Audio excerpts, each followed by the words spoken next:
Assalamualaikum, welcome to Science with Rumasa. In this video we will study about factors that affect the activity of enzymes. हम इस video में factors को study करेंगे जो कि enzyme activity को मुतासिर करते हैं. Enzyme activity is affected by. अब जो एंजाइम एक्टिविटी है वो अफेक्ट होती है इन तीन चीज़ों से: टेम्परेचर से, पीएच से, सबस्ट्रेट कंसंट्रेशन से. आप इन ग्राफ्स के थ्रू भी देख सकते हैं कि कैसे ये फैक्टर्स एंजाइम एक्टिविटी को अफेक्ट कर रहे हैं. ये अकेले टेम्परेचर का ग्राफ है. Temperature, enzymes have an optimum temperature usually 37 Celsius scale for humans.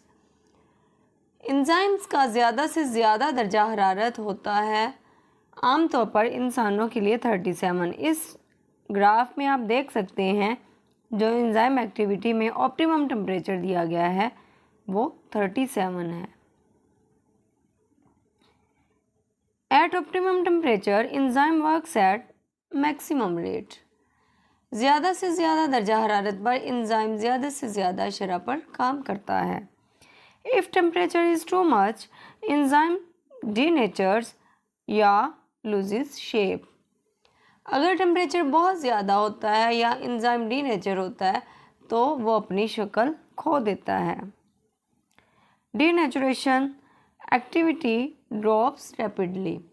अब वो कहता है डीनेचुरेशन में क्या होता है, जो एंजाइम की एक्टिविटी होती है वो तेज़ी से गिरना शुरू हो जाती है. PH, each enzyme has an optimum pH. Her enzyme का एक बेहतरीन पीएच होता है.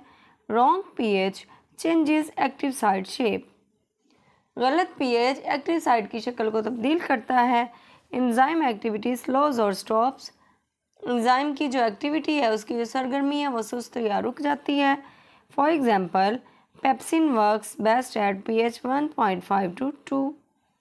वो कहते हैं जो पेप्सिन है जब इसकी पीएच 1.5 या 2 होती है तब वो बेहतरीन काम करता है, मतलब कि वो एसिडिक हालत में अच्छा काम करता है. Trypsin works best at pH 7 to 8. Trypsin जो है ये जब इसकी pH 7 या 8 होती है ये तब बेस्ट काम करता है. अब अल्कलाइन और बेस में क्या फ़र्क, एसिडिक में क्या फ़र्क है? अल्कलाइन और एसिडिक में फ़र्क ये है कि अगर pH 7 पे है तो न्यूट्रल होता है, 7 से कम है pH तो एसिडिक होता है, और 7 से एक्स्ट्रा है तो वो अल्कलाइन होता है. Substrate concentration, substrate concentration. Substrate क्या है? Substrate the molecule on which enzyme acts.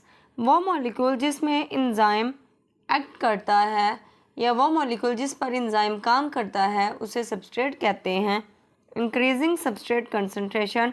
जैसे जैसे सबस्ट्रेट की कंसंट्रेशन बढ़ती है इंक्रीजेज एंजाइम एक्टिविटी या रिएक्शन रेट, उसी तरह रिएक्शन रेट भी बढ़ता है और एंजाइम की एक्टिविटी जो है वो भी बढ़ती है. सैचुरेशन पॉइंट क्या है? एट हाई कंसंट्रेशन, जब सबस्ट्रेट की कंसंट्रेशन ज़्यादा होती है, all enzyme active sites are occupied. तमाम एंजाइम की एक्टिव साइट्स पर कब्ज़ा कर लिया जाता है. दिस इज़ कॉल्ड सैचुरेशन, तो इसे हम सैचुरेशन कहते हैं. आफ्टर सैचुरेशन, सैचुरेशन के बाद no increase in reaction rate, और रिएक्शन रेट में कोई भी इजाफा नहीं होता. उम्मीद करती हूँ आज का टॉपिक आपको अच्छी तरह समझ आ गया होगा. मज़ीद 9th क्लास की बायो के लेक्चर्स के लिए, इन्फॉर्मेटिव वीडियोस के लिए मेरे चैनल को ज़रूर सब्सक्राइब कीजिए. लाइक शेयर कमेंट करना मत भूलिएगा.